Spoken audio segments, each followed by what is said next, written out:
Now we're about to do the seat. This is another measurement where there's multiple different ways to do it. Some people do a 2-point measurement. That means from one point to the other point. A 3-point measurement. That means from one point to another point to another point. Now, it's important to follow, like when you're measuring your jeans at home and comparing them to whatever measurement chart you look at, you're following the way that this company or this brand or retailer said that they took the measurement. We take our measurements for the seat 8 inches down from the waistband seam. So from the seam line, 8 inches down, and this is men's jeans. For women's, we have different measurements.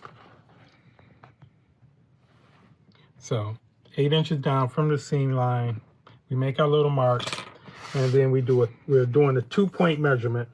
So we're going to measure from one point to the other point. That's 21.5. That's 43 inches. We have a 43-inch seat.